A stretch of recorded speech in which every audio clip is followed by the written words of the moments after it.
Hello, my good friends. How are you today? May God bless you all. I will not introduce anything. You guys watch the video and feel it. Then let's evaluate together. The neon lights of Manhattan bled through the floor-to-ceiling windows, painting the penthouse office in streaks of electric blue and pink. The hum of the city below was a distant pulse, drowned out by the soft clink of ice in Julian Rhee's whiskey glass. He stood behind his sleek black desk, all sharp angles and cold steel, like the man himself. At 32, Julian was a walking paradox, a tech mogul who'd clawed his way from nothing, now draped in a tailored suit that screamed money, but with eyes that carried the weight of 1,000 sleepless nights. His dark hair was mussed just enough to hint at stress, and his jaw was set like he was ready to chew through steel. Across the room, Elma Velasquez stood with her arms crossed, her worn sneakers squeaking faintly on the polished marble floor. At 22, she was a study in defiance, a black woman from the Bronx, her tight curls pulled into a high bun, her thrift store t-shirt clinging to her frame after a long shift cleaning this very building. Her deep brown eyes didn't flinch, even as Julian's gaze bored into her like a laser. She'd been summoned here after hours. No explanation. Just a curt, "Mr. Rhee wants you, now, you." Her stomach churned, not from fear, but from the gut-deep certainty that nothing good came from being noticed by men like him. "You're late," Julian said, his voice low, smooth, like the engine of a car you couldn't afford. Elma raised an eyebrow, shifting her weight to one hip. "I was mopping your damn lobby. Didn't know I was on your clock."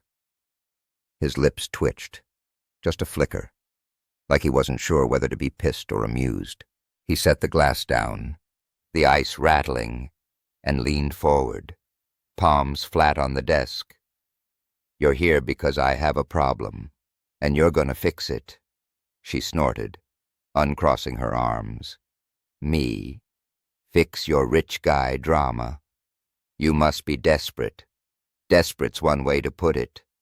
He straightened, his 6'2" frame casting a shadow that seemed to swallow the room. "You read the news?" Elma's jaw tightened. She'd seen the headlines on her cracked phone screen during her break. Tech tycoon Julian Rhee accused of harassment by ex-employee. Bullshit, probably, but the kind of bullshit that stuck. What's that got to do with me, everything? He slid a manila folder across the desk, the paper whispering against the wood. "Open it." She hesitated, then stepped forward, her sneakers scuffing the floor. The folder held a contract, pages thick with legal jargon, but the bolded title screamed loud and clear, "Marriage Agreement." Her heart stuttered. She looked up, eyes narrowing. "You're out of your damn mind. Keep reading," he said, unfazed, like he was ordering coffee. She scanned the first page, her pulse hammering. The deal was simple. Brutal marry Julian Rhee for 1 year, play the perfect wife in public, live in his penthouse, and keep her mouth shut. In return, a 6-figure payout enough to cover her mom's hospital bills, Mateo's trade school, and maybe, just maybe, a chance to breathe. But the fine print was a cage, no personal relationships, no leaving without permission, no screwing up his image.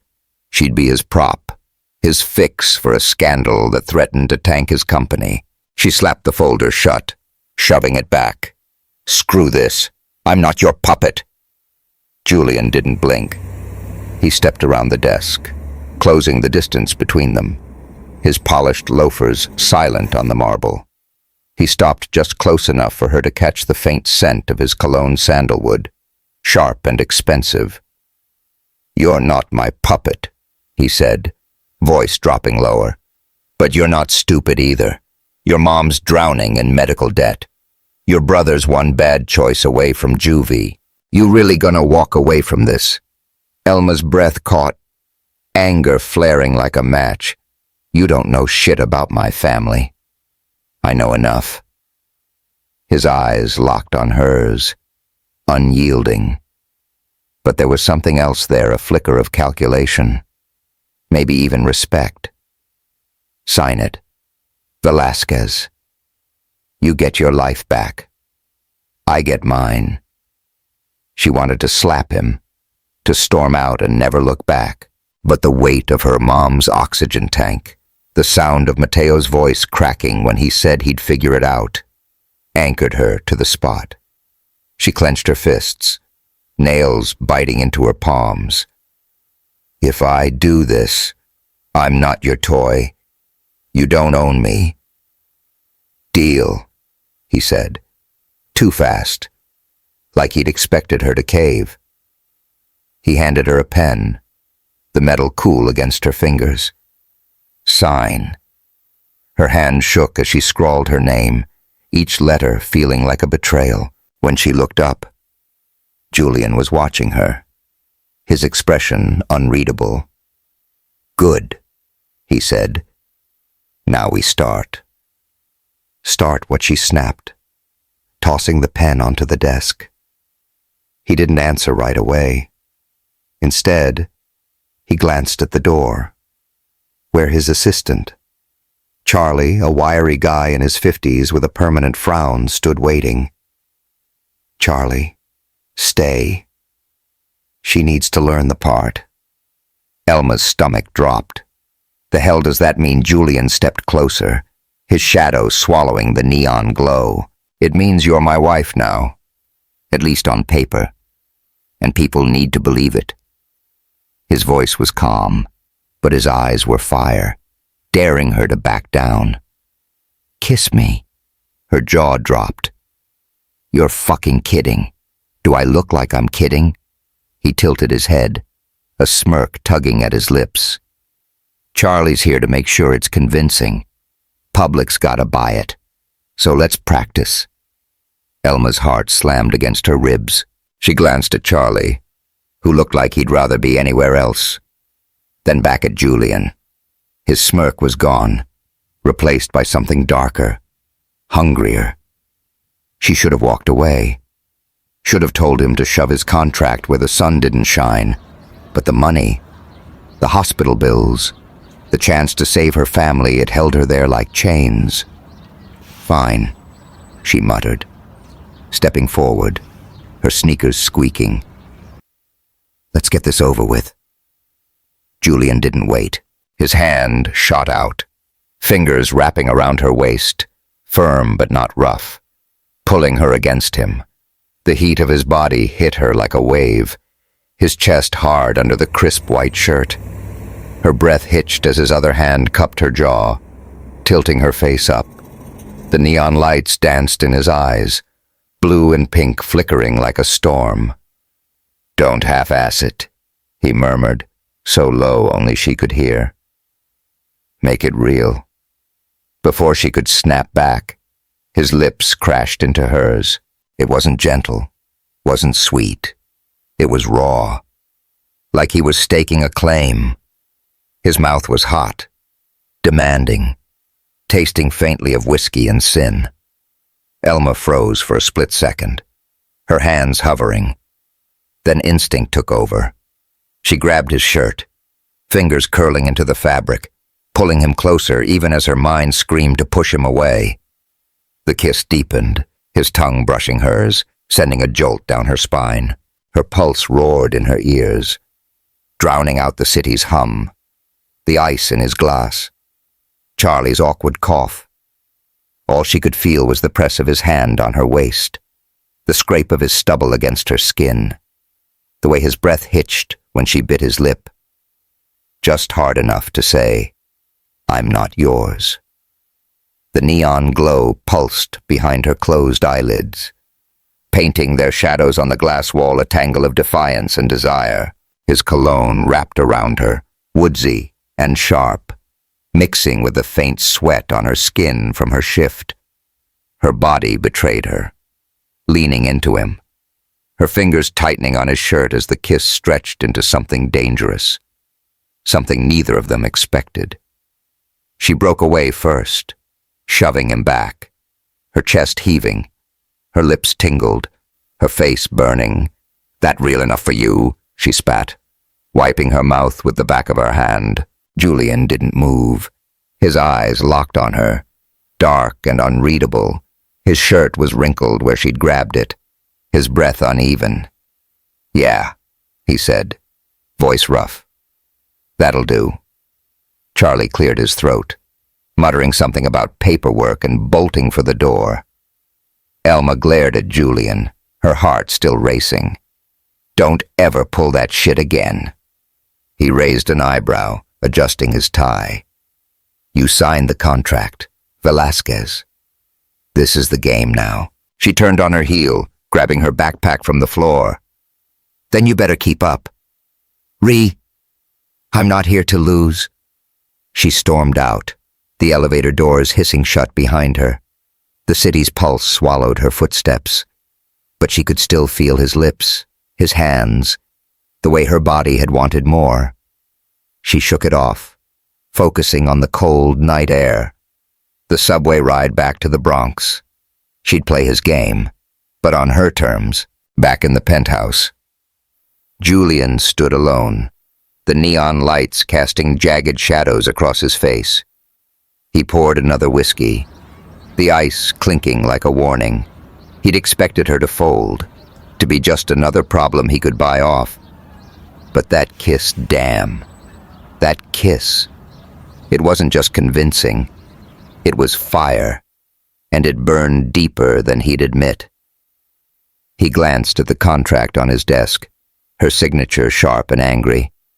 This was supposed to be simple, so why did it feel like he'd just started a war he wasn't ready to win? Elma stepped into the penthouse the next evening, her duffel bag slung over her shoulder. The place was a fortress of glass and chrome, all sharp edges and no soul. The city skyline glittered below, a million lights mocking her with their promise of freedom. She dropped her bag by the door, her sneakers echoing in the silence. This was her cage now, for a year. She'd make it work for her mom, for Mateo, for herself. Julian appeared from the hallway, his shirt unbuttoned at the collar, a glass of something dark in his hand. He didn't say anything, just watched her, his eyes tracing her like she was a puzzle he couldn't solve. The air between them crackled, heavy with the memory of that kiss. "You settling in?" he asked, his voice deceptively casual. She met his gaze, unflinching. "Don't get comfortable." "I'm not staying longer than I have to." He smirked, taking a sip. "We'll see." She turned away, heading for the guest room, but his voice stopped her. "Elma." She froze, her back to him. He'd never said her name before, not like that, soft, almost human. She didn't turn around. "What don't make this harder than it needs to be?" She laughed, short and bitter. Too late for that. She walked away, the door clicking shut behind her. But as she stood in the dark, the city's glow seeping through the blinds, she knew one thing for sure. Julian Rhee wasn't just a problem, he was a spark. And she wasn't sure if she wanted to put it out or let it burn. The penthouse was a damn mausoleum. Elma stood in the guest room, her duffel bag still unpacked on the king-sized bed, its crisp white sheets mocking her with their perfection. The city skyline glittered through the glass wall, a million lights that felt like eyes watching her every move. She'd been here 3 days, and it still didn't feel real living in Julian Rhee's world, playing his wife. All because of a contract she'd signed in a haze of desperation. Her mom's hospital bills were paid. Mateo's trade school deposit was covered. But the cost was her freedom. And maybe her sanity. She yanked her hair into a tight bun, her reflection staring back from the floor-to-ceiling mirror. Her old jeans and faded Aretha Franklin t-shirt looked out of place against the chrome and marble. She wasn't built for this fancy dinners, fake smiles, or the way Julian's eyes followed her like she was a problem he hadn't solved. That kiss in his office still burned in her mind, the heat of his hands, the way her body had betrayed her. She shook it off, grabbing her sneakers. She wasn't here to feel. She was here to survive. The door buzzer sounded, sharp and insistent. Elma frowned, checking her phone. No messages from Julian, who'd been gone since dawn, probably off running his empire. She padded to the intercom, her socks silent on the cold floor. "Yeah, Miss Velasquez." A clipped voice, female, with an edge of impatience. "This is Vanessa Cole. Mr. Ree's PR team sent me. I'm here with your wardrobe." Elma's stomach twisted. Wardrobe. She buzzed the woman in.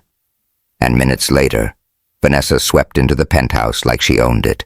She was all legs and sharp cheekbones, her blonde hair sleek, her red dress screaming money.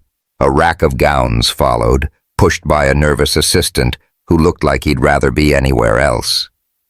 Vanessa's eyes raked over Elma, lips curling into a smile that didn't reach her eyes. "So, you're the new Mrs. Ree," she said, her voice dripping with amusement. "Cute shirt, very authentic."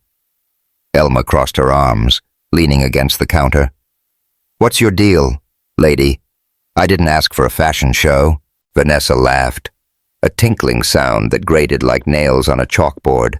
"Oh, honey, you're not ready for tonight's gala. Julian's orders clean you up, make you look like you belong." She gestured at the gowns. "All silk and sequins, unless you want to show up in that thrift store aesthetic." Elma's jaw clenched. "I'm not your honey, and I don't need your pity dresses. Suit yourself," Vanessa said, shrugging. "But Julian's got a lot riding on this. Screw it up, and you're not just embarrassing him. You're done." She turned to the assistant, snapping her fingers. "Leave the rack. She'll figure it out." The assistant bolted, and Vanessa sauntered out, her heels clicking like a countdown. Elma stared at the gowns, her reflection warped in their shimmer. She wasn't some doll to be dressed up, but the contract loomed in her mind. 1 year, play the part. She grabbed a deep green dress, the fabric cool against her skin, and muttered, "Fine. Ree, let's play." The gala was a circus of wealth, held in a glittering ballroom on the Upper East Side. Chandeliers dripped crystals, casting fractured light across tables draped in white linen. The air smelled of champagne and ambition, the clink of glasses blending with the low hum of a jazz quartet. Elma felt like an imposter, the green dress hugging her curves too tightly, her heels wobbling slightly as she navigated the crowd. Julian was at her side, his black tuxedo sharp enough to cut glass, his hand resting lightly on her lower back. The touch burned through the fabric, and she fought the urge to pull away. "Smile," he murmured, his breath warm against her ear. "They're watching." She forced a grin, her teeth gritted. "You owe me for this, asshole." His lips twitched, but he didn't reply. They moved through the crowd, his hand guiding her like she was a damn show pony. Investors in tailored suits nodded at Julian, their wives eyeing Elma with curiosity or disdain. She caught snippets of conversation, stock prices, mergers, who was sleeping with who. It was a world she didn't understand, didn't want to. But then Vanessa appeared, her red dress a slash of color in the sea of black and white, her smile sharp as a blade. "Julian, darling," she purred, kissing his cheek, her hand lingering on his arm. "You clean up well. And your wife." She turned to Elma, her eyes glinting. Bold choice, going for the maid-turned-princess vibe. Elma's fists clenched, but she kept her voice steady. You got a problem, Vanessa. Spit it out. Vanessa laughed, sipping her champagne. No problem. Just fascinated. Julian's always had a type. But this is new. Julian's hand tightened on Elma's back, his voice low. Enough. Vanessa, she's here. Deal with it. Vanessa raised an eyebrow, undeterred. Oh, I'm dealing. Just hope she can keep up. She sauntered off, leaving a cloud of perfume and tension. Elma turned to Julian, her voice a hiss. What the hell was that? You let her talk to me like I'm trash.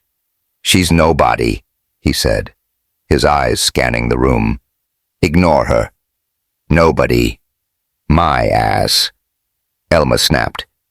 You think I give a damn about your fancy friends? I'm here for my family, not your ego. His gaze snapped to hers, sharp and unreadable. Then act like it. Velasquez. This isn't the Bronx. You're my wife tonight. So play the part, or this deal's off. Her chest burned, anger and humiliation twisting together. She wanted to slap him, to walk out and let his precious image crumble. But the thought of her mom's oxygen tank, Mateo's defeated shrug when he talked about dropping out, kept her rooted.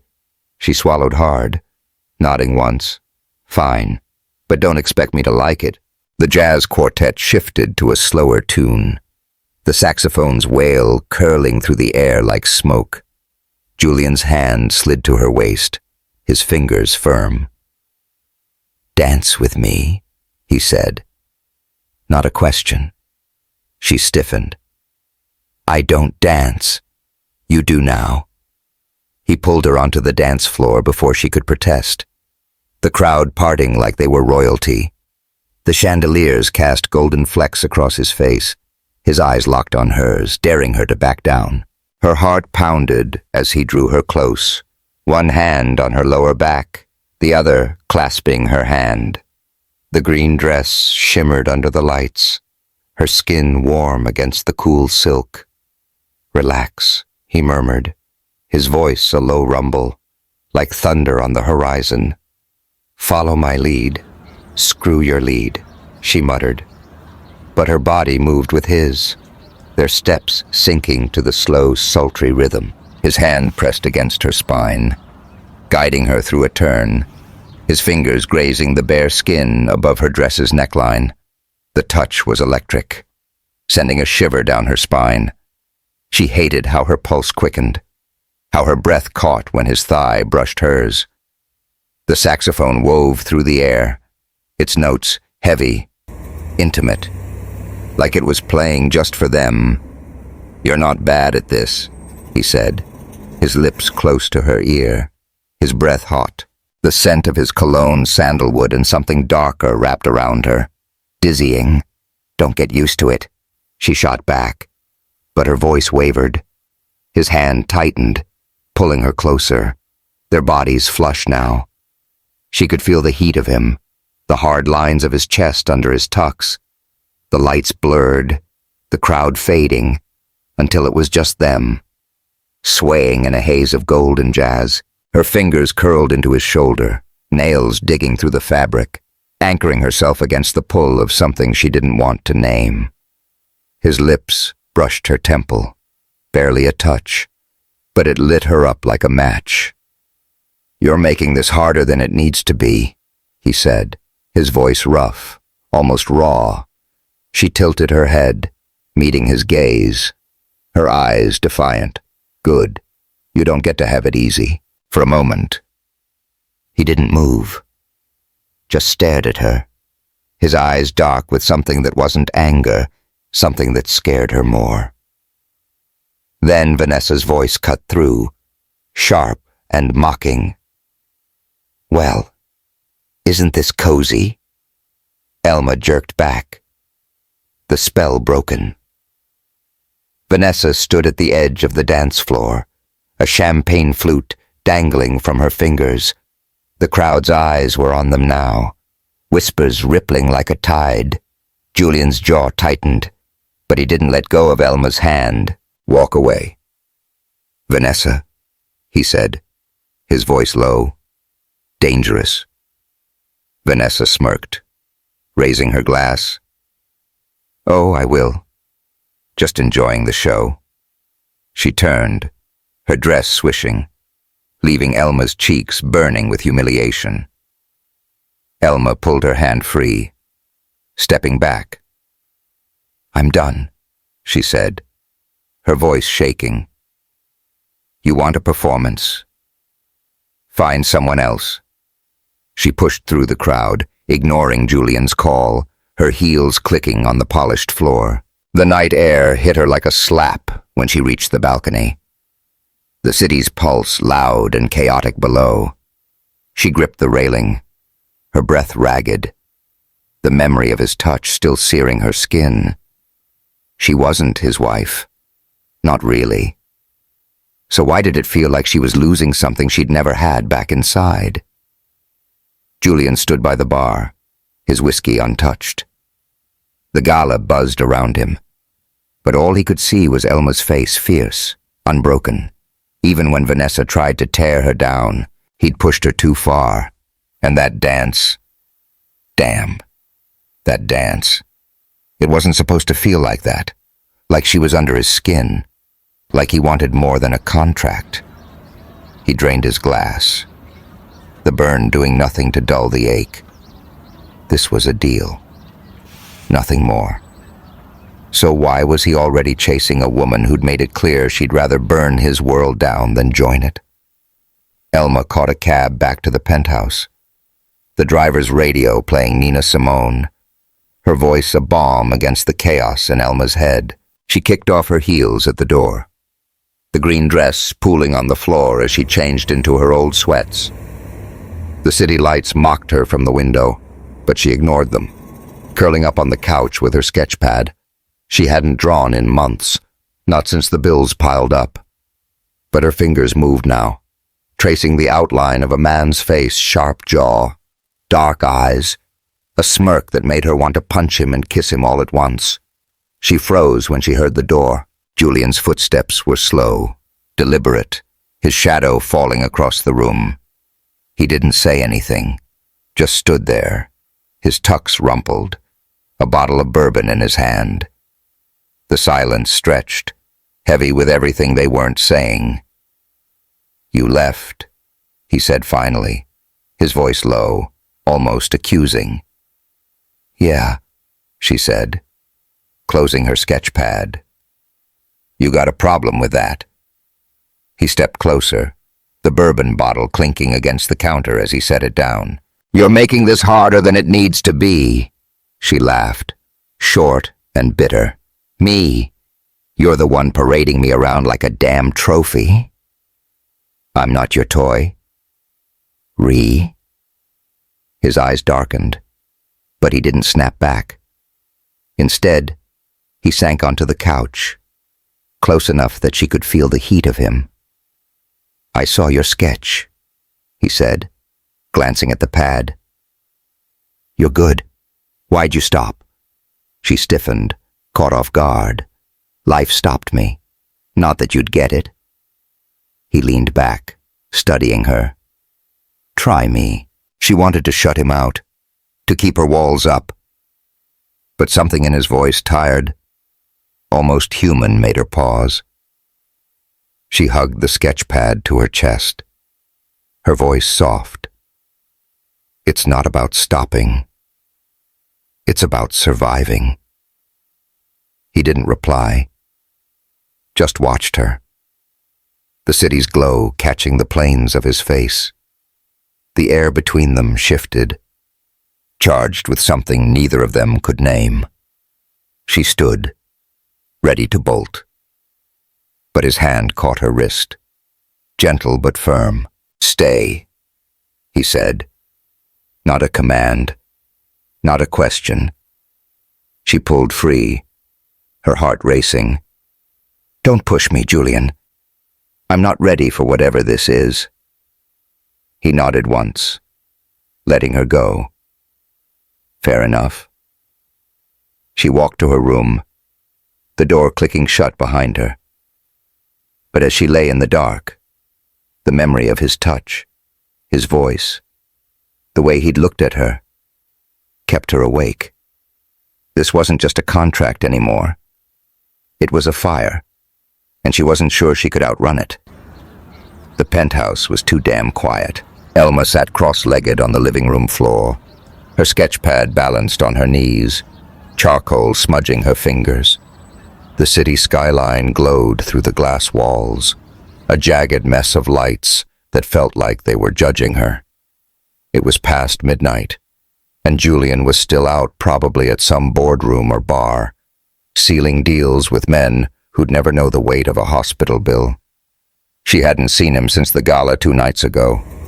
Since that dance that left her skin burning and her head spinning, she told herself it was nothing, just the contract messing with her. But her pencil kept tracing the sharp line of his jaw, the shadow of his eyes. She ripped the page out, crumpling it. "Get a grip." "Elma," she muttered. Her phone buzzed, the screen lighting up with a text from Lila, her best friend from the cleaning crew. "Yo, you alive up there in Richville need a Harlem night to fix your soul." Elma grinned, her fingers hovering over the reply. Lila was her anchor, the one who'd seen her cry over her mom's diagnosis, who'd snuck her fries during late shifts. But before she could type, the penthouse door clicked open. Julian stepped in, his tie loose, his dark hair mussed like he'd run his hands through it too many times. He carried the faint scent of bourbon and city air, his tux jacket slung over one shoulder.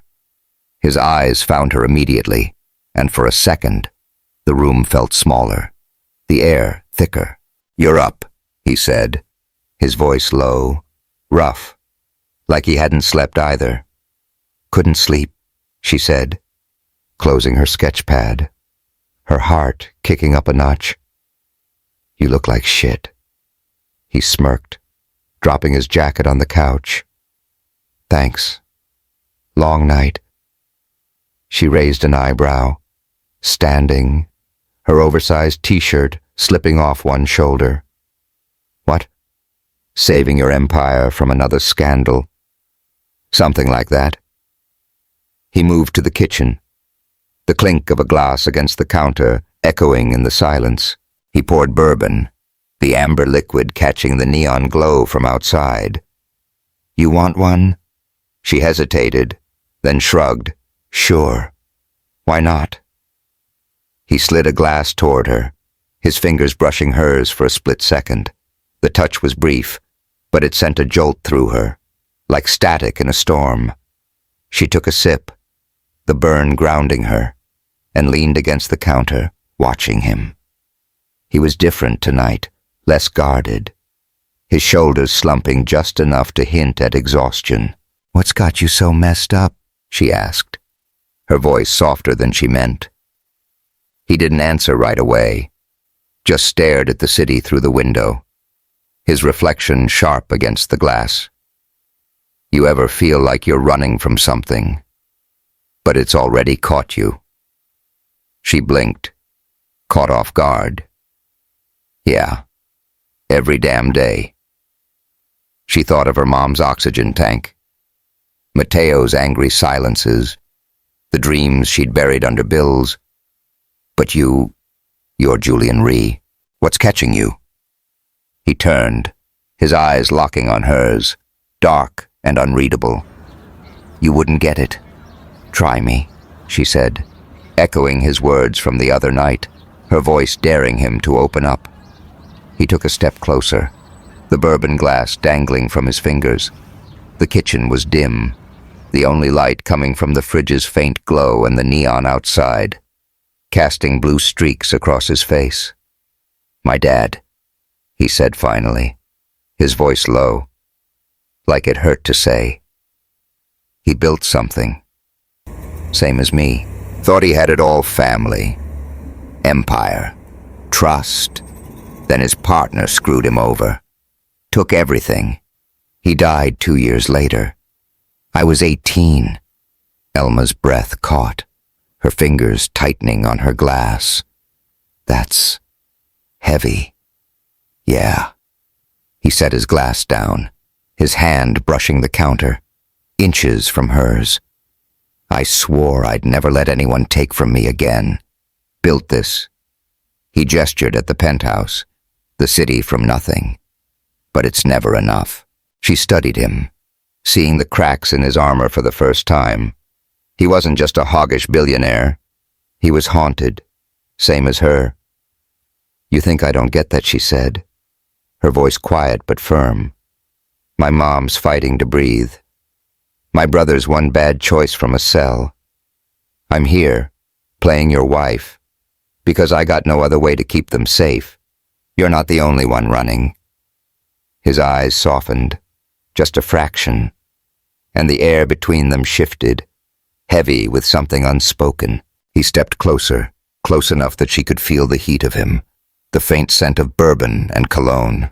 You're not like anyone else in this world, he said, his voice barely above a whisper. You don't bend. She laughed, short and bitter. Bullshit. I'm bending right now, standing in your damn kitchen. No, he said, his hand reaching out, hovering near her cheek but not touching. You're fighting, and it's driving me crazy. Her heart slammed against her ribs, her breath shallow. The fridge's hum was the only sound, a low drone that seemed to pulse with her heartbeat. She should have stepped back, should have shut this down. But her body leaned toward him, drawn like a moth to flame. You're the one making this crazy, she said, her voice trembling, pushing me, pulling me, acting like I'm yours. His hand finally moved, his fingers grazing her jaw, slow, deliberate, like he was afraid she'd break. Maybe I want you to be, he murmured, his thumb brushing her lip, sending a shiver down her spine. The world tilted. Her glass hit the counter with a soft clink, her hands finding his chest, fingers curling into his shirt. He pulled her in, his lips crashing into hers. Not like the office kiss, this was deeper, hungrier. Like he was drowning, and she was air. The neon light pulsed behind her eyelids, blue and pink blurring into a haze. His hands slid to her waist, strong, possessive, lifting her onto the counter. Her legs parted, his body fitting between them, the heat of him overwhelming. The kiss was a storm teeth grazing, tongues tangling, her nails digging into his shoulders. His stubble scraped her skin, his breath hot against her neck as he broke away, trailing kisses down her throat. Elma, he whispered, her name a low growl, vibrating through her, the sound of it, raw and real, lit her up, her fingers tightening in his hair. The counter was cold against her thighs, but his hands were fire, one sliding under her t-shirt, tracing the curve of her spine. She arched into him, a soft gasp escaping her lips, drowned by the city's distant hum and the frantic beat of her heart. The fridge light flickered, casting their shadows on the wall, a tangle of need and defiance. She pulled him closer, her lips finding his again, the taste of bourbon and him mixing into something addictive. For a moment, nothing else existed. No contract, no scandal, no past. Just them, burning brighter than the city outside. But then his phone buzzed, sharp and insistent.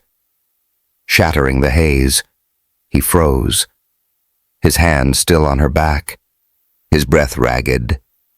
Damn it, he muttered, pulling away, his eyes dark with frustration. He grabbed the phone from his pocket, glancing at the screen.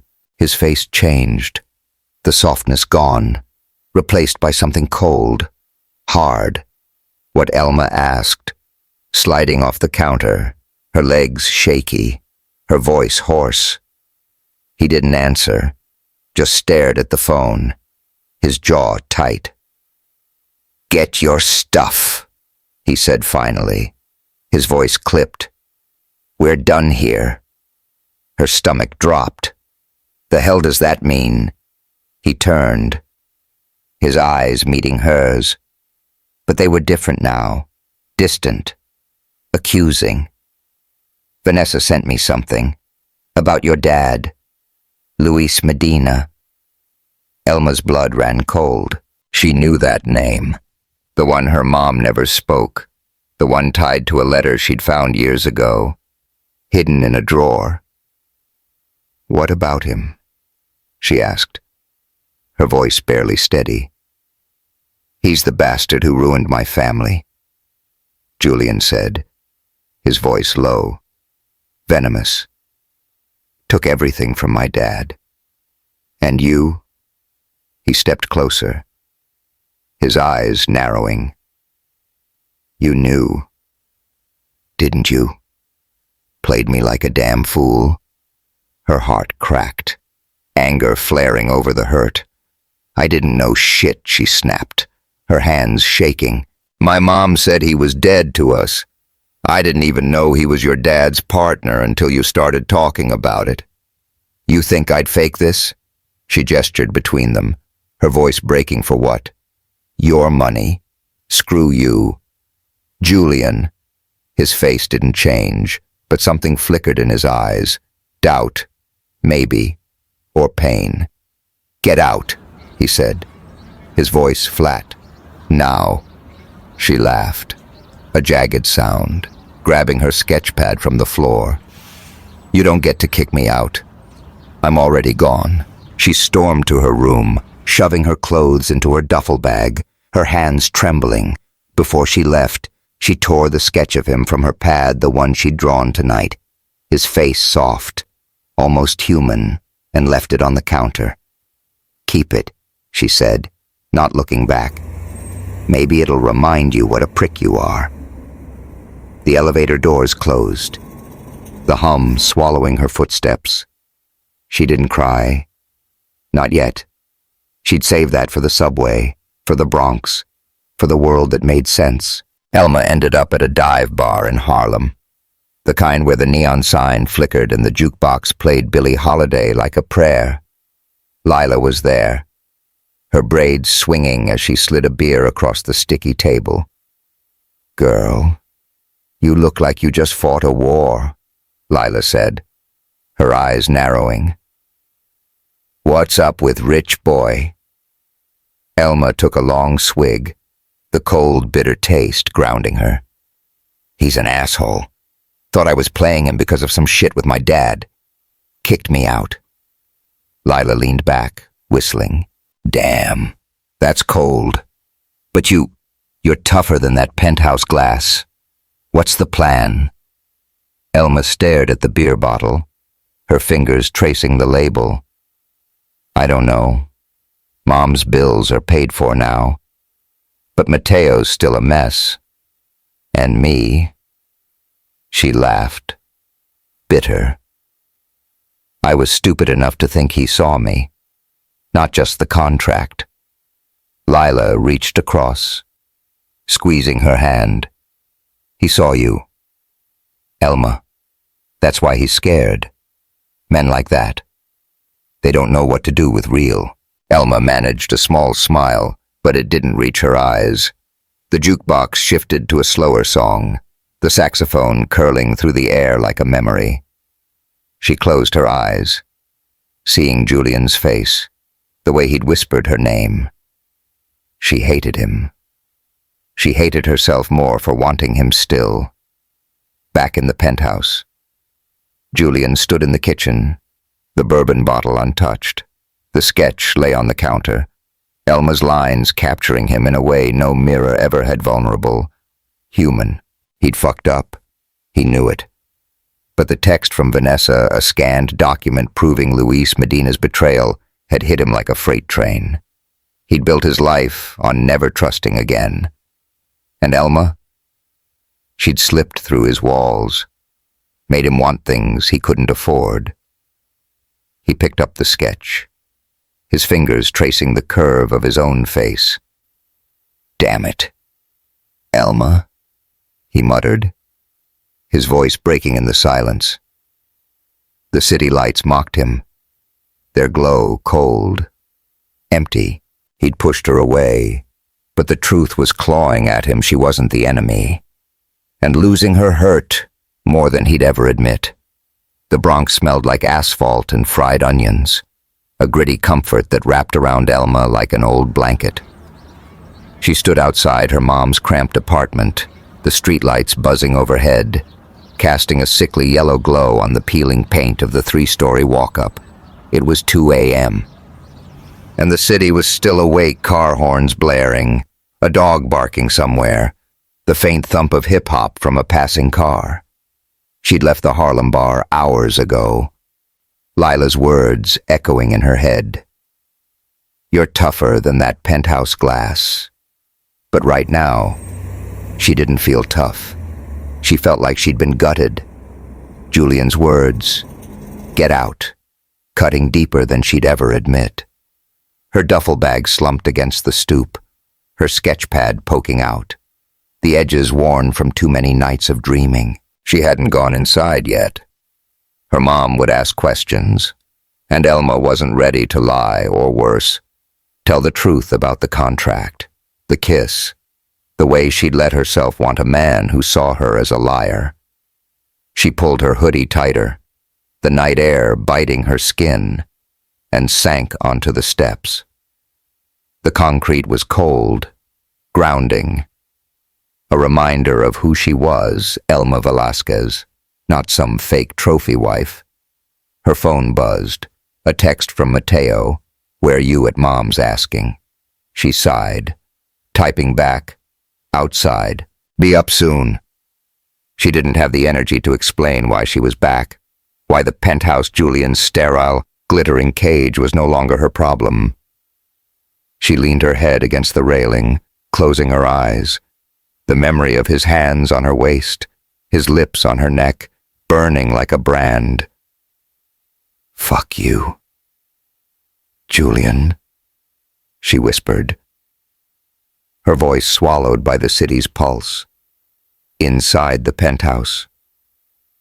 Julian stood in the dark, the city's neon glow painting jagged streaks across the glass walls. The sketch Elma left on the counter stared up at him, her charcoal lines capturing a version of him he barely recognized, soft, almost hopeful. He gripped the bourbon bottle, but didn't pour. The burn in his chest wasn't thirst. It was something worse, something that had started the moment she walked out. He'd been an asshole. He knew it, letting Vanessa's text a grainy scan of a contract signed by Luis Medina turn him into a man he swore he'd never be. Paranoid, cruel, alone. He sank onto the couch, the leather creaking under his weight. The silence was deafening, broken only by the faint hum of the fridge. The same fridge where he'd lifted her, kissed her, felt her pulse under his fingers. He'd fucked it all up. And for what? A ghost from his past. He picked up the sketch, his thumb tracing the curve of his own jaw. She'd seen him, really seen him, and he'd thrown it back in her face. Damn it. Elma, he muttered, his voice rough, breaking in the empty room. His phone lit up. A call from Charlie, his lawyer. He ignored it. He didn't need another lecture about fixing the narrative or protecting the stock price.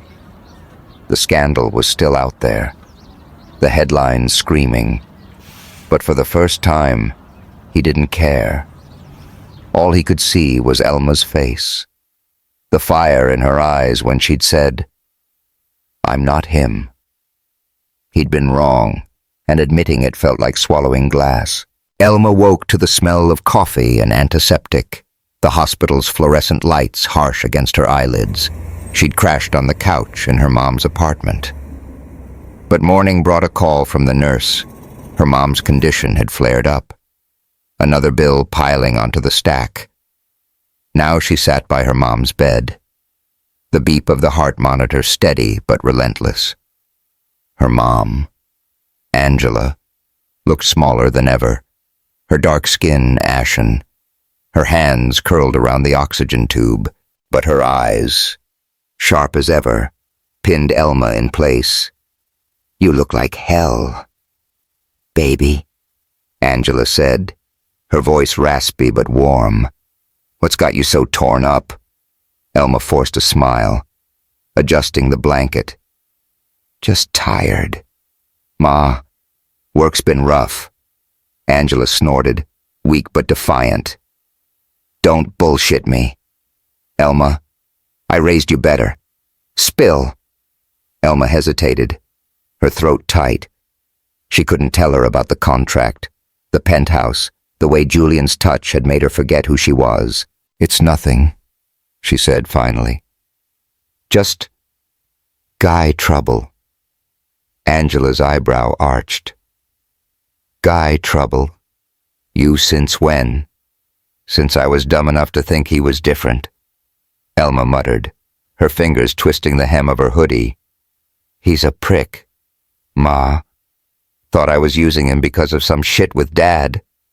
Angela's face hardened at the mention of Luis Medina, her ex-husband, the man who'd left them when Elma was a kid. "Your daddy was a snake," she said, her voice low. "But you're my heart, Elma. If this man can't see that, he ain't worth your tears." Elma nodded, her eyes stinging, but she didn't cry. She never did. Not in front of her mom. "I know. I'm done with him." But she wasn't. Not really. The ache in her chest said otherwise, and it pissed her off. She kissed her mom's forehead, promising to be back, and headed out. The hospital's cold air clinging to her skin, she needed to move, to work, to bury the hurt under something real. She picked up a shift at the diner, the greasy spoon where she'd slung plates before the cleaning gig, the clatter of dishes, the hiss of the grill, the shouts of "order up." It was her world, messy and loud, nothing like Julian's sterile empire. Julian stared at the boardroom table, the Manhattan skyline a gray blur through the tinted windows. His team droned on about stock dips, PR strategies, Vanessa's latest pitch to rebrand him with a new campaign. He barely listened, his mind stuck on the sketch, on Elma's voice cracking when she'd said, "Screw you, Julian." Charlie, sitting across from him, cleared his throat, sliding a tablet across the table. "Vanessa's got a point," he said. "We need a new narrative. Bring the girl back. Stage a reconciliation. The public loves a redemption arc." Julian's jaw tightened, his hand curling into a fist. "She's not a prop." Charlie blinked, surprised. "Since when do you care?" She signed the contract. "Use her." Julian stood, his chair scraping the floor. "Meeting's over," he said, his voice flat but final. He walked out, ignoring the stunned faces, his pulse pounding. He'd spent years controlling everything his company, his image, his heart. But Elma had slipped through, and losing her wasn't just a PR problem. It was personal. He ended up at a bar downtown, not the sleek lounges he usually haunted, but a dive with sticky floors and a jukebox spitting out Marvin Gaye. He ordered a whiskey, the burn doing nothing to dull the ache. His phone buzzed again. Vanessa, this time, with a smug text, "Told you she was trouble. Need a replacement?" He deleted it, his thumb hovering over Elma's number. He didn't call. He didn't deserve to. Elma's shift at the diner stretched into the night, the fluorescent lights buzzing like a headache. She wiped down tables, her arms aching, her mind replaying Julian's face. the way he'd looked at her like she'd betrayed him. She hated how much it hurt, how much she missed the penthouse, not the luxury, but the moments when he'd let his guard down, when he'd seen her. She was wiping the counter when her phone rang, the screen flashing Matteo's name. "Elma," he said, his voice tight, panicked. "I fucked up. Cops got me." Her heart stopped. "What? Where are you? Outside the bodega? Some asshole tried to jack the register, and I hit him. They're saying assault." She dropped the rag, her hand shaking. "Stay put. I'm coming." She grabbed her jacket, ignoring her boss's protests, and ran to the precinct, the city's cold air stinging her lungs. Matteo sat in a holding area, his 17-year-old frame hunched, his face bruised but defiant. The cop was blunt charges were pending, bail was high, and Matteo's record wasn't clean. Elma's stomach churned. The money from Julian's contract was tied up in her mom's bills. She had nothing left. She got Matteo released on a promise to appear in court, but the walk home was silent, his anger a wall between them. "Why'd you do it?" she asked finally, her voice breaking. He shrugged, his hoodie hiding his eyes. "Trying to help. You're killing yourself for us." "Elma, I thought I could fix it." Her throat tightened. "You don't fix it by getting arrested. Matteo, you're all I got." He didn't reply, just walked faster, leaving her alone on the stoop again. She sank down, her sketch pad forgotten in her bag. She hadn't drawn since the penthouse, hadn't let herself dream. The weight of it, her mom, Matteo.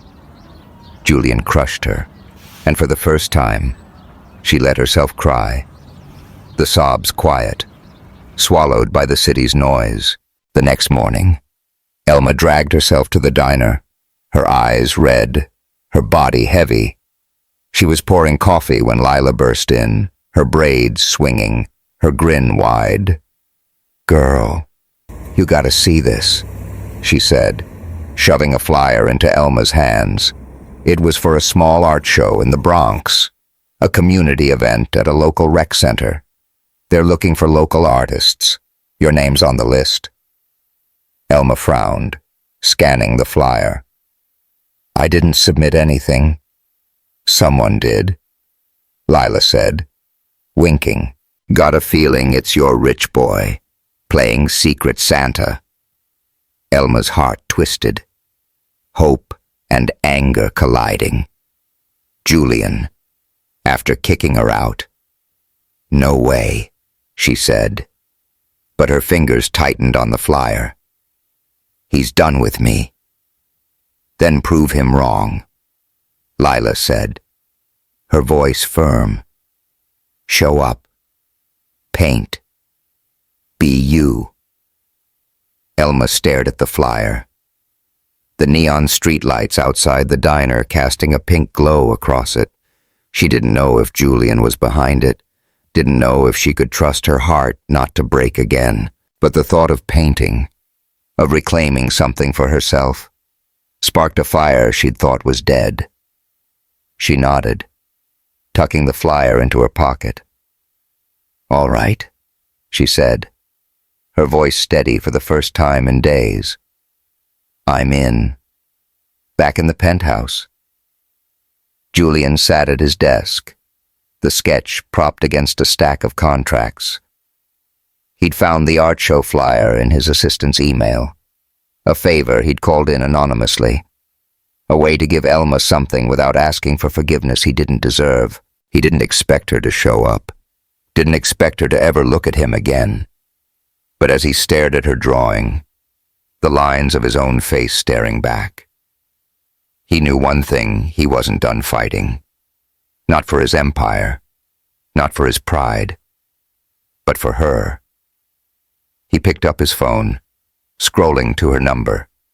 His thumb hovered, the neon glow outside pulsing like a heartbeat. He didn't call. Not yet. But the fire she'd lit in him wasn't going out, and he'd be damned if he let it burn alone. The Bronx Rec Center was alive with color and noise, a patchwork of voices, laughter, and the thump of a soul playlist spilling from a battered speaker. Fairy lights strung across the ceiling cast a warm, golden glow, bouncing off the mismatched tables where local artists displayed their work. The air smelled of paint, fried plantains, and possibility a far cry from the sterile chill of Julian's penthouse. Elma stood by her makeshift booth, her hands smudged with charcoal, her heart pounding like a drum. She'd spent the last 3 days painting, pouring her grief, her anger, her fire into canvases that now hung behind her bold strokes of Harlem streets. Her mom's hands, and one she hadn't meant to paint a man's face, sharp-jawed, eyes haunted, unmistakably Julian. She wore a simple black tank top and jeans, her curls loose, catching the light like a halo. The flyer had brought her here, a chance to be herself again, not Julian's contract wife, but Lila's words. Got a feeling it's your rich boy gnawed at her. Was he behind this? And if he was, what the hell did he want? She pushed the thought down, smiling at a passerby who complimented her work. This was her night, her fight. She wasn't going to let him ruin it.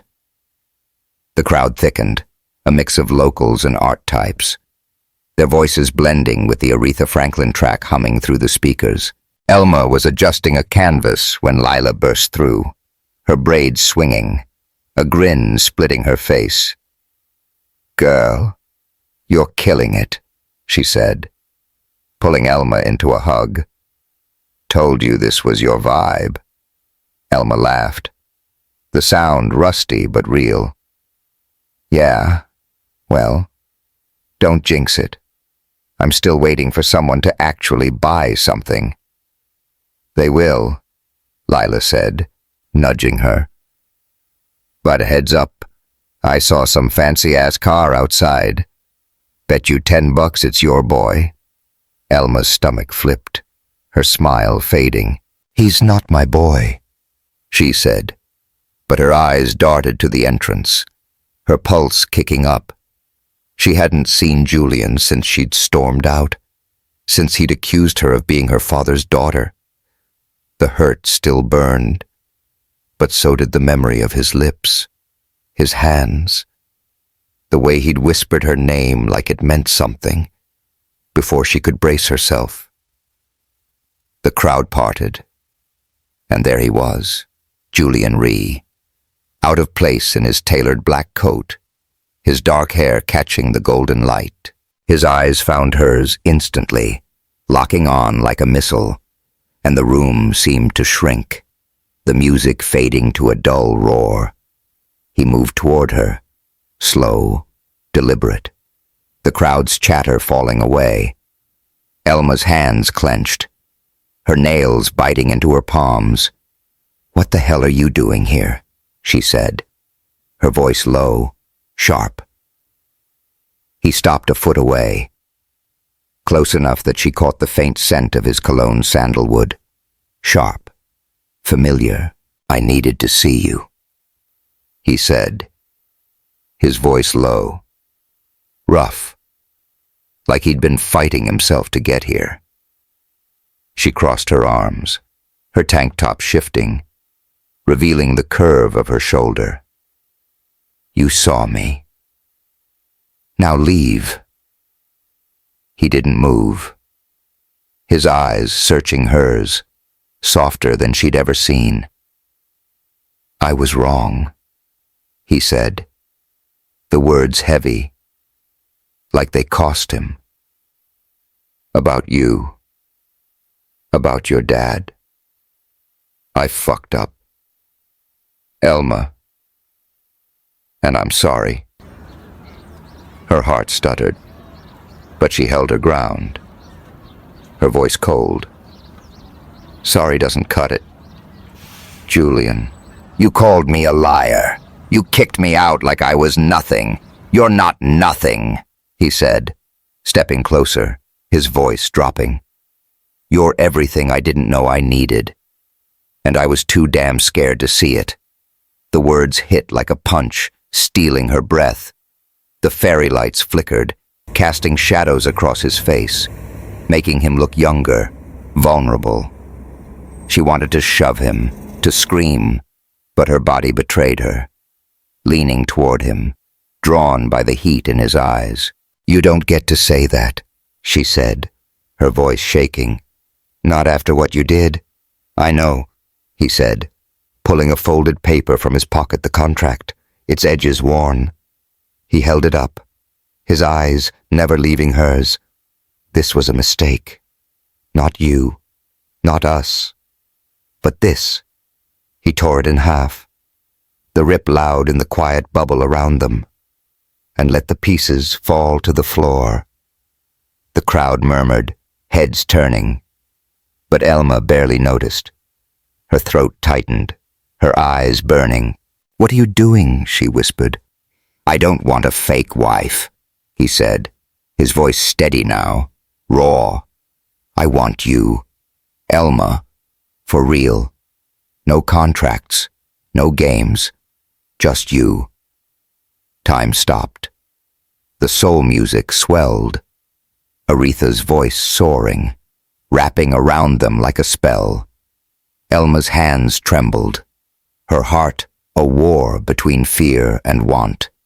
She stepped forward, closing the gap, her voice barely audible. You hurt me, Julian. How do I trust you? He reached for her hand, his fingers warm, gentle, like he was afraid she'd break. You don't have to trust me yet, he said. Just give me a chance to earn it. The fairy lights danced in his eyes, gold and warm, and something in her cracked open. She didn't think, didn't plan. She grabbed his coat, pulled him into the shadowed corner behind her booth, and kissed him. It was fire, fierce and desperate, her lips crashing into his, her hands fisting in his hair. He groaned, low and raw, his arms wrapping around her, pulling her flush against him. The world melted away, the crowd's noise fading, leaving only the thump of her pulse, the heat of his mouth, the scrape of his stubble against her skin. His hands slid under her tank top, fingers tracing the curve of her spine, hot and deliberate. The fairy lights cast a golden haze, their shadows merging on the wall, a tangle of need and forgiveness. Her breath hitched as his lips moved to her neck, a soft bite sending sparks down her spine. The music pulsed, the bass vibrating through her, matching the rhythm of their bodies pressed together. His cologne mixed with the paint on her hands, a dizzying blend of him and her, and for a moment, nothing else mattered. Elma, he murmured against her skin, her name a prayer, a plea. She pulled back, just enough to meet his eyes, her chest heaving. Don't make me regret this, she said, her voice fierce, her fingers still tangled in his coat. Never, he said, his thumb brushing her lip, his eyes burning with something deeper than desire, something like love. They might have stayed there, lost in each other, but a sharp voice cut through. Well, isn't this touching? Vanessa Cole stood at the edge of the booth, her red dress a slash of venom, her smile cold. The crowd's eyes turned, whispers rippling. Julian, darling, you're making a scene. And with her, Elma stiffened, but Julian's arm stayed around her, his grip firm. Walk away. Vanessa, he said, his voice low, dangerous. This isn't your game anymore. Vanessa laughed, her eyes glinting. Oh, it's everyone's game now. Check your phone. Sweetheart, I sent a little gift to the press. Your maid's daddy was a thief. And you're parading her like a queen. Good luck with that. Elma's blood ran cold, but Julian stepped forward, shielding her. You're done, he said, his voice deadly calm. You want to play dirty? I'll bury you. Vanessa's smile faltered, but she recovered, tossing her hair. We'll see. She turned, her heels clicking, leaving a wake of tension. Elma pulled away, her heart racing. She's not bluffing, she said, her voice tight. If this gets out, your company. Screw the company, Julian said, turning to her, his eyes fierce. I meant what I said. Elma, you're what matters. She stared at him, the weight of his words sinking in. The crowd was watching, phones out, but he didn't flinch. He took her hand, leading her through the chaos, out to the street where his car waited, the city's neon glow pulsing around them. They didn't speak, just climbed in, the leather seats cool against her skin. The driver pulled away, and Julian turned to her, his hand finding hers. I'm not running, he said, his voice low, steady. Not from you, not from this. She squeezed his hand, her throat tight. Then don't. But this shit's about to get messy. He smiled, small, but real. Let it. I'm all in. They ended up back at the penthouse, the city's lights sprawling below like a promise. The air was heavy, charged, as they stepped inside. Elma dropped her bag, her sneakers scuffing the marble. Julian stood behind her, close, but not touching, waiting. She turned, meeting his eyes, the fairy lights from the rec center still dancing in her memory. You sure about this? She asked, her voice soft but firm. No contract, no safety net, just us. He stepped closer, his hand cupping her face, his thumb tracing her cheek. I've never been surer of anything. This time, when they kissed, it was slow, deliberate, like they were learning each other all over again. The neon glow filtered through the windows, casting blue and pink across their skin. His hands slid to her waist, lifting her onto the counter, the same counter where they'd first crossed the line. But this was different. No anger, no pretense, just them. Her fingers traced his jaw, his neck, memorizing the feel of him. His breath hitched, a soft sound that sent a shiver through her. The city's hum fading to nothing. They didn't rush, didn't need to.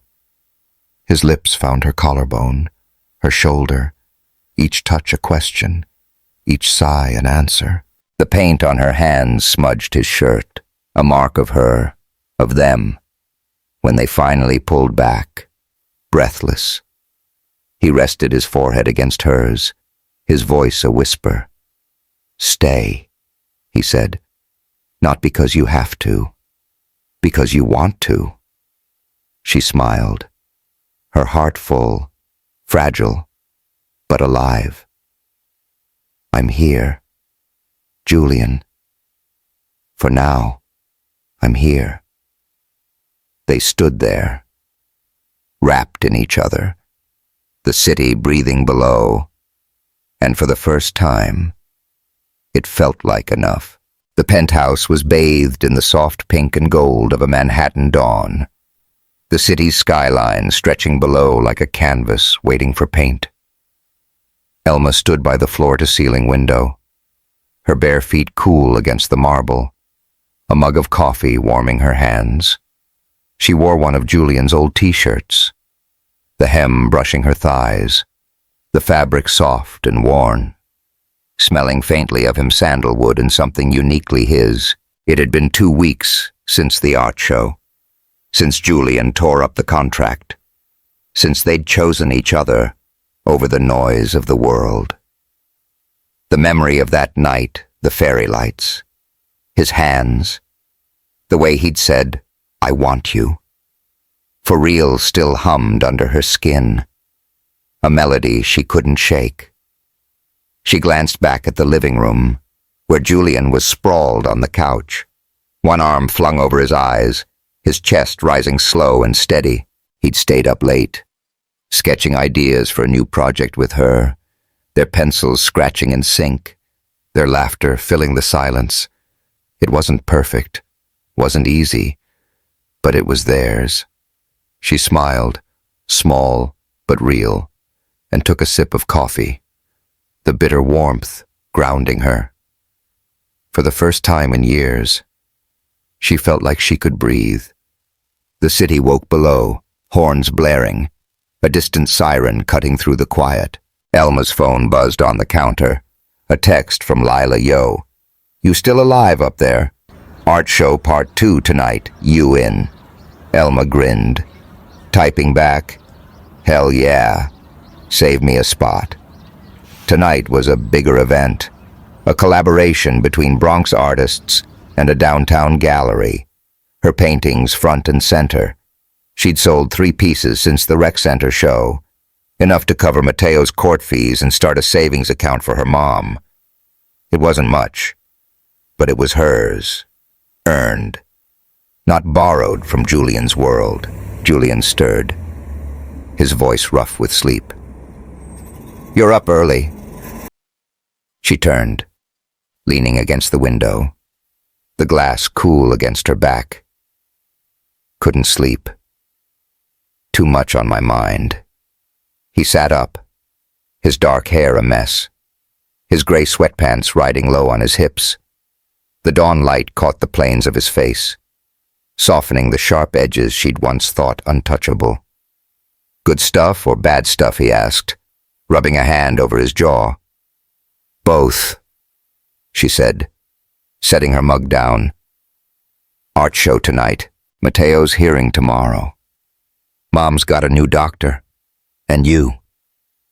She trailed off, her eyes meeting his, a smile tugging at her lips. "You're a whole damn category."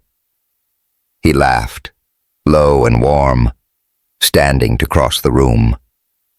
He stopped in front of her, close enough that she felt the heat of him, his bare chest inches from her. "A good category." "I hope," he said, his voice teasing but soft, his fingers brushing her arm. She tilted her head, her curls catching the light. "Jury's still out." He grinned, leaning in, his lips brushing her forehead, a gentle contrast to the fire they'd shared before. "Fair enough," he murmured, his breath warm against her skin. "But I'm working on it." Her heart kicked, a familiar ache blooming in her chest. She reached up, her fingers tracing the line of his collarbone, slow, deliberate. "You better," she said, her voice low, playful but edged with truth. "I don't do half-assed."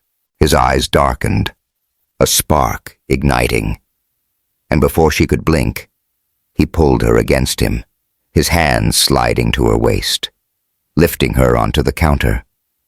The marble was cold against her thighs, but his touch was fire, his fingers slipping under the t-shirt, grazing her skin. She gasped, soft and involuntary, as his lips found hers. Slow at first, then deeper, hungrier. The dawn light painted them in gold, their shadows merging on the glass, a dance of light and need. The kiss was a conversation, a promise. Each brush of his lips asking, each sigh of hers answering.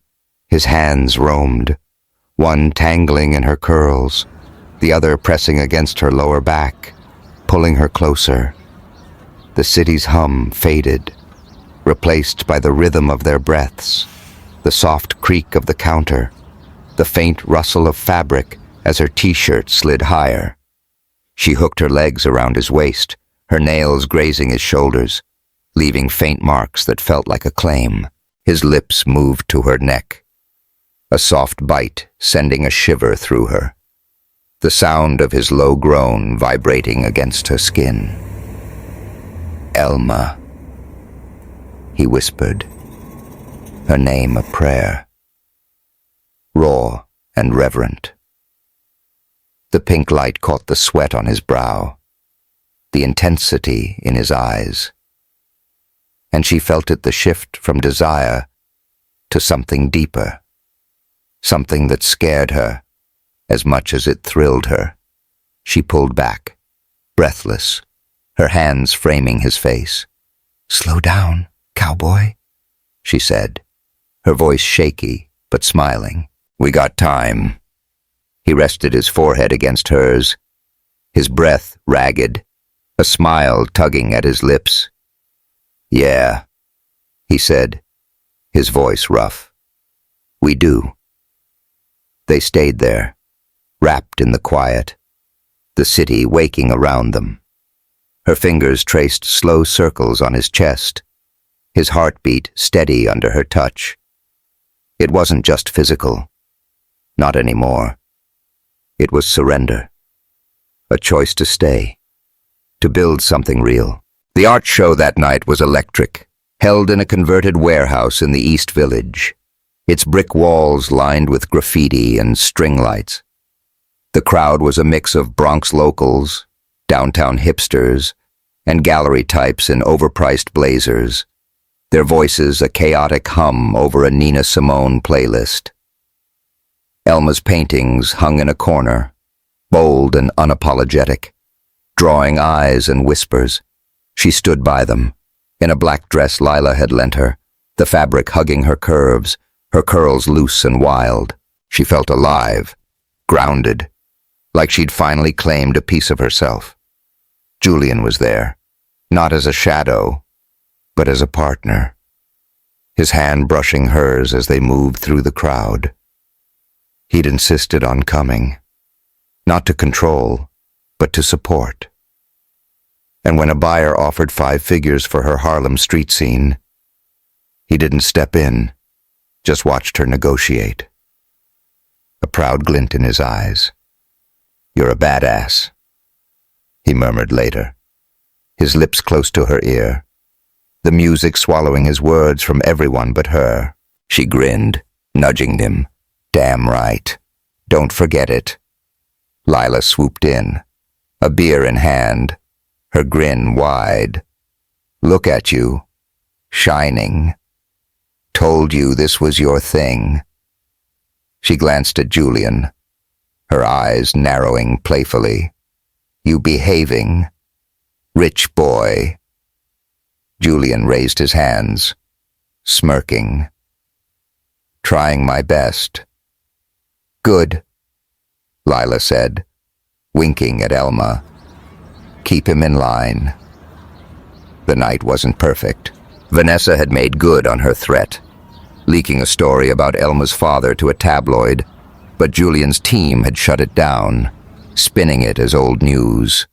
The scandal still lingered, a shadow on his company, but he didn't flinch.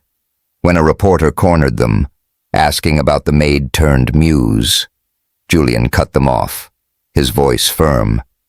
"She's Elma Velasquez, an artist, and the strongest person I know. Write that." Elma's heart swelled, her hand squeezing his. A silent thank you. They weren't running from the world anymore, they were facing it. Together. Later. They walked through a park in Harlem.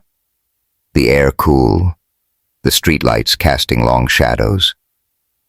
The city's pulse was softer here, a backdrop to the crunch of leaves under their feet. The distant laughter of kids playing late. Elma wore Julian's coat over her dress, the wool warm and heavy, his scent clinging to it. They didn't hold hands, didn't need to, just walked side by side, their shoulders brushing, a quiet rhythm. I used to think love was something you earned, Elma said, her voice soft, breaking the silence, like you had to be good enough, worthy enough. But now, she glanced at him, her eyes catching the light. Maybe it's just something you choose. Julian stopped, turning to her, his face half lit by a street lamp. I thought it was something you survived, he said, his voice low, honest, like a war. But you... He reached for her hand, his fingers lacing with hers. You make it feel like coming home. Her throat tightened, her heart full. She stepped closer, her free hand resting on his chest, feeling the steady beat beneath. Don't get sappy on me,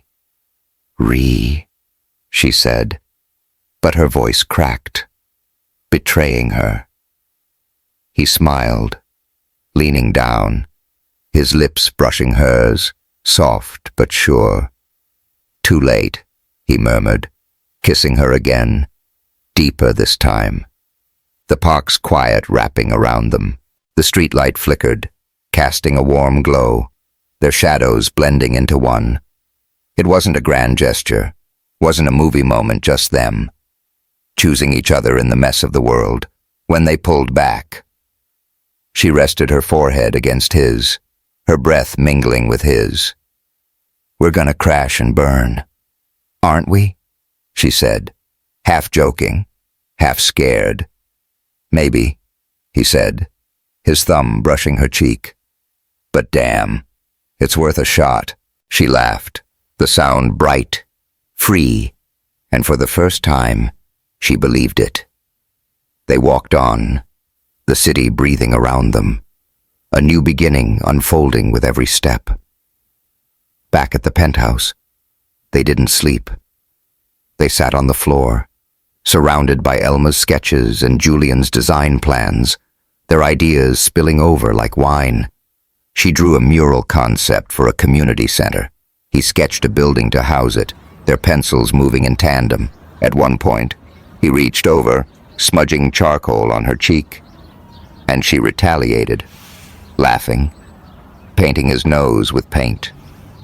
They ended up tangled on the couch, her head on his chest, his fingers tracing lazy circles on her back, the dawn creeping in again. They didn't move in together. Not yet. Elma kept her mom's apartment, her roots in the Bronx, her art studio in a rented corner of the rec center. Julian still had board meetings, crises, the weight of his empire. But they made space for each other, her toothbrush in his bathroom, his coffee mug in her kitchen, their lives weaving together, thread by thread. One night, weeks later, Elma found a note tucked into her sketch pad. Draw the world you want, not the one you came from. She taped it to her easel, her heart full. They weren't perfect, weren't promised forever, but they were real, and that was enough. Hey, what a ride. Did Elma and Julian steal your heart? Hit that subscribe button and drop a comment to let us know what you want next.